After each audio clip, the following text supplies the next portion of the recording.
Madame la Présidente, ma question est la suivante. Y a-t-il un conseiller à l'éthique pour la ville de Laval s'assurant ainsi du bon comportement des élus? Madame la Présidente, j'ai déjà annoncé qu'il y aura un conseiller à l'éthique. Le gouvernement doit nommer une liste de conseillers à l'éthique. Ça doit se faire, je pense, avant le mois de juin. Aussitôt que les conseillers à l'éthique pour le monde municipal auront été nommés par la province, nous rendrons le gouvernement va rendre la liste disponible et nous choisirons de faire affaire avec ces gens. Si oui, j'aimerais savoir dans le futur, tenant compte de la situation actuelle dans le monde municipal, la ville doit faire des séances de formation pour les élus. À long terme. J'ai mal saisi votre deuxième question. Je vous ai dit, comme vous dites, au mois de juin, vous allez choisir un conseiller à l'éthique. Oui. Est-ce que dans l'avenir, dans l'immédiat, vous allez faire des formations? Oui, il y a des sessions de formation pour les élus. Il y a des sessions de formation, Madame la Présidente, pour les élus qui sont prévues. L'Union des municipalités vient d'aller en soumission. Elle a obtenu des propositions intéressantes d'une firme. Et nous avons demandé de réserver une journée de formation particulière pour tous les élus de Laval. Ok, merci. Est-ce que le République prévoit-il préparer les nombreux pôles qui entravent la circulation sur les grands artères de la ville de Laval, surtout sur le boulevard Chauvigny? Madame la Présidente, le service de travaux publics agit toujours avec diligence. Nous venons de vivre un hiver qui est particulièrement difficile pour les barrages parce que quand on a du froid et qu'on retombe 48 heures après à une température très chaude et qu'on a de la pluie comme on a eu samedi et dimanche, ça a un effet extrêmement difficile sur les barrages. Le service de travaux publics agit avec diligence. Nos boulevards, nos principaux boulevards, sauf certaines sections qui seront faites cette année, ont eu l'occasion d'être rénovés en surface. Et si on les compare avec d'autres vélos nord ou d'autres vélos sud, je vous dirais qu'on aura certainement une meilleure note dans notre bulletin que les vélos sud et que les vélos nord. Je ne parle pas de vélos nord. Attendez une minute, M. Pelletier. Bon, OK, votre micro est ouvert. Vous allez poser vos deux questions et on répondra après. Allez-y, monsieur. Bon, la question s'adresse à M. le maire. Je voulais savoir comment ça se fait qu'il faisait des emprunts de 34 millions de dollars alors que la dette s'élève à... Après le remboursement de la dette.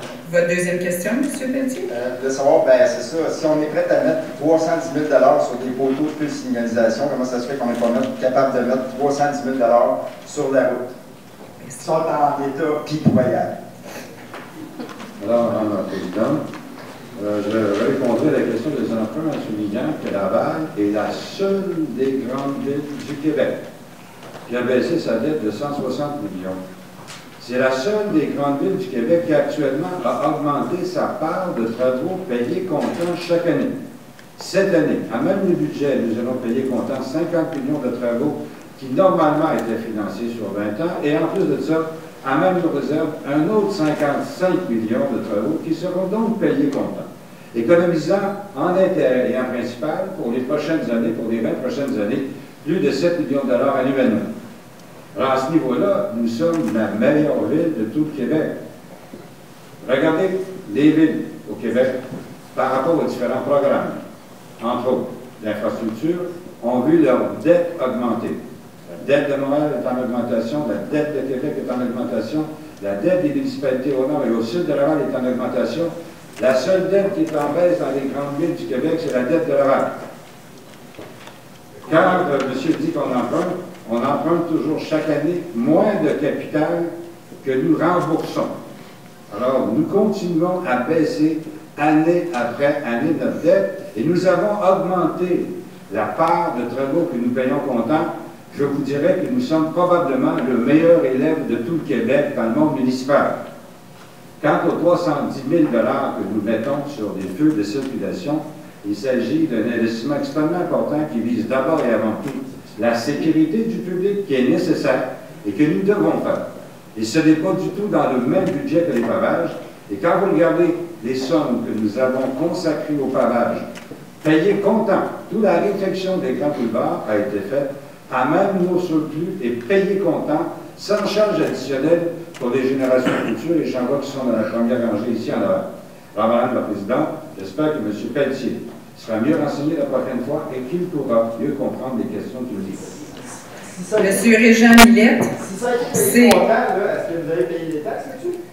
Monsieur Pelletier, s'il vous plaît. Monsieur Régent Millet. Bonsoir à tous. Régent Millet, votre futur maire. 2080 Berthier du Vernet. Monsieur le maire, j'aurais aimé vous remercier d'avoir appelé personnellement Sœur Thérèse Gendron et moi-même, tel que vous l'avez promis à la séance d'automne 2010, pour un local depuis de nombreuses années, plus de 5 ans, pour conserver les victuailles que Sœur Thérèse Gendron cueille et distribue aux pauvres de Laval. J'ose croire, Monsieur le maire, que toutes vos promesses n'auront pas à la filière 13. Merci. Alors, Madame la Présidente, je veux dire à M. Millet qu'il y a eu une rencontre qui a eu lieu avec Sœur Thérèse et nous attendons une demande formelle de celle-ci pour connaître à la fois l'ampleur de ses besoins et évaluer ce que nous pouvons faire pour lui apporter de l'aide.